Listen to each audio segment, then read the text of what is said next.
How to create a mirror effect combining Photoshop and Affinity using a circular design. Now this uses earlier videos. I'm using Photoshop CC220. Key panels for this are brush settings, actions and layers. So please check out the earlier videos. This is how to create the selection and the transformation selection and the brush stroke. And I'm using a 1600 by 1600 document. The actions I'm using in these panels are only for that. So you'd have to, if you create a 2000 by 2000, it might not work. Just make a very, very big brush of like 5000 by 5000 if you want to cover a lot of image sizes. So I'm just using a brush stroke with a selection and a transformation of a selection to create these circular designs. We create it on a layer. I want it a layer because then I can add transparency into it. So just quickly create a selection. It doesn't have to be any particular size. You can make a fairly big size or you make it small, up to you. And you've got it on a layer and then apply the action. Like I say, the action is just made up of a simple transform command of the selection as well as a brush stroke, which is applied. And that, for the brush stroke, the color is randomized, and you can see that with the brush settings. So you can see all the things there and use brush transform section. And it's just like 97% transformation. You can see the transform command there. And I've created a number of them so I can run different transforms, but they all use the same brush, the 1600 by 1600. So you go to the brush and you can set the brush settings. And the brush settings are, like I say, color dynamics and set everything to the max. That's the key thing. So I'm just going to use that one, 97. Just go and select the brush so you can actually see the brush settings. Color dynamics, just go down to there. You can see they're all to the max. That's a start point for all of this. I'm just going to generate a design. I'm just going to create multiple circles by just clicking that play right at the bottom. And it just generates. Now I don't have to keep it 97%. I've got a number of selections where it's like 90% or 80%. So I can vary the circle so as it goes down. It doesn't have to be a circle. It can be, of course, any selection. So you can create already abstract designs. And I'm going to do some videos on those later. But I'm just using circles for an example in this case. So once you're happy with your design, what you can do, you can go to the select menu and deselect. Don't want that final selection now.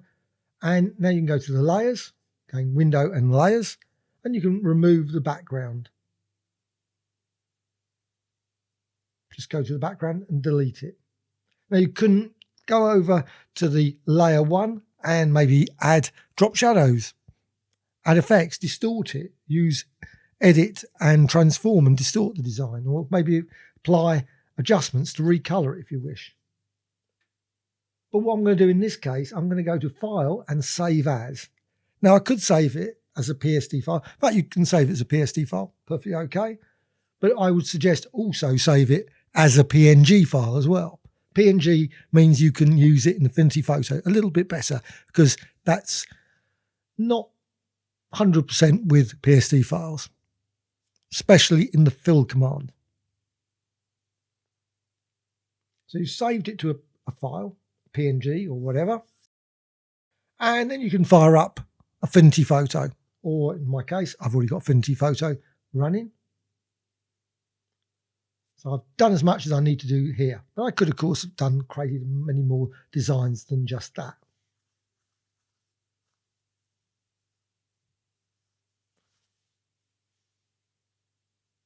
So in this case, I'm just saving it to my desktop.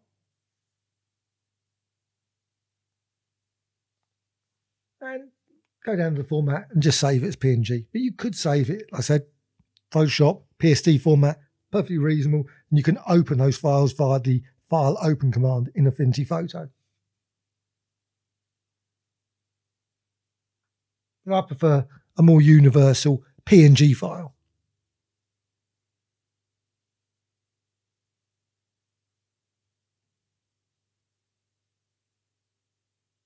Click Save. Click OK. As with most things in Photoshop, there's multiple dialogues, always are. Now go to Affinity Photo. Now I'm not going to close Photoshop down because, of course, I could go back to Photoshop and I could create something else with that and export it again. What you can do, you can go to Layer menu and New Fill Layer. When you do that, what happens, it comes up with an option at the top. You've got Type.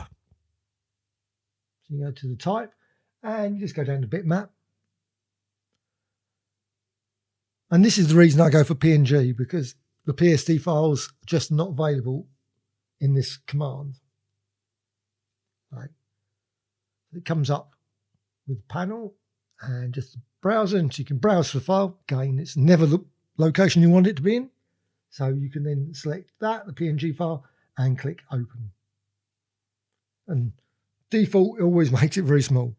But you can zoom in, you can rotate, and of course you can create multiple layers, and it's got transparency. So what you can do with transparency, you can create multiple fills. So you can go to the Layer menu and a New Fill Layer, and then add that on top of that one, and so on and so on. Create all kinds of combinations of that design. And of course, you can always create additional PNG files in Photoshop.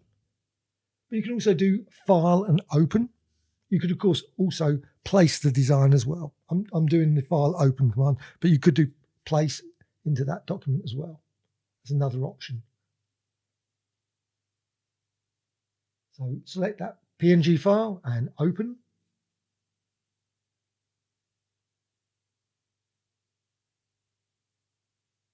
Takes a few seconds to open.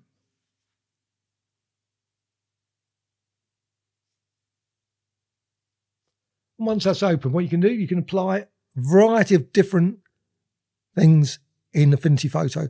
Some of the features, such as mirror, which you cannot do in Photoshop. Not certain why. Be nice if it was available.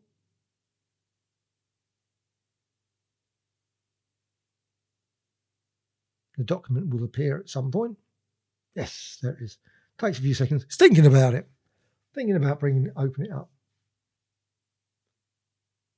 Now at this point, you can of course go and apply a filter. I'm going to go for, say, mirror, but I could have gone for deform, distort, all the different distortions, as well as other options in Affinity Photo. There's quite a few wonderful filters. And then you can just use the mirror, and you can move, obviously, the origin point around. You can also change the number of mirrors, as well as the input and output. So you can create a variety of different designs. And of course, what you could have done, I could have just duplicated the layer and then created multiple mirror designs on multiple layers. You build up a very complex design using that approach. You can see what you can do. You can generate very colourful backgrounds using that. I'm just going to cancel. At that point, I don't want to keep it. So what I'm going to do, I'm going to duplicate that design. So go over to the tool there and just select that, and then just go to duplicate in the layer menu, and you've got 2 copies now, and you can move it around. But you can also hold down the Alt or Option key and duplicate. Sometimes it doesn't seem to work. I don't know why, but sometimes I've tried Alt Option and it will just ignore it. And then suddenly it will start working. A feature. Anyway, now it's working. So you can build up a fairly complex background. Maybe not the most inspiring design, but it's a design with lots of different circular things. And of course, you can always recolor them. Obviously, I've got that color there that I've used, but you don't have to keep that color. You can always recolor the design.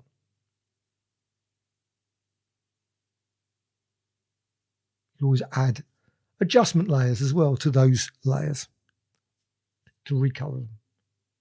Of course, what you can do then is layer menu and merge visible. So I've changed it all into one single pixel layer at this point. What you can then do is, of course, go to filter, distort, and mirror, or distort. Or you can just go there, and you can then create an entire layer, a lovely mirrored design using that layer. And again, you can change input, you can change the number of mirrors, as well as the output option as well.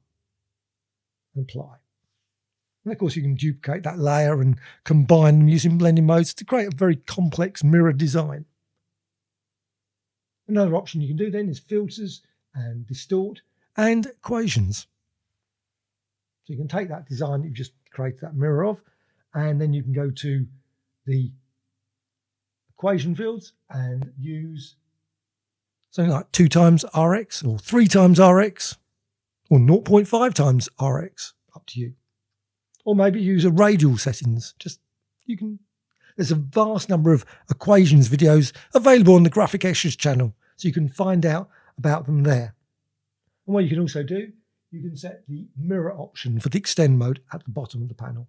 And what you can do, because it's RX, you can move things around, you can change the origin point, and you can also change the equation.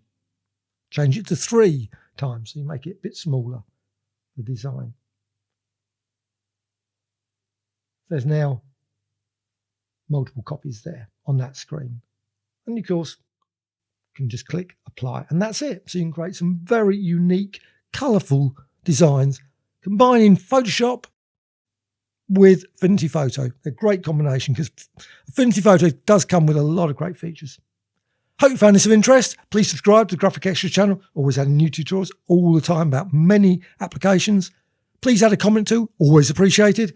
A dislike or like. Thank you much.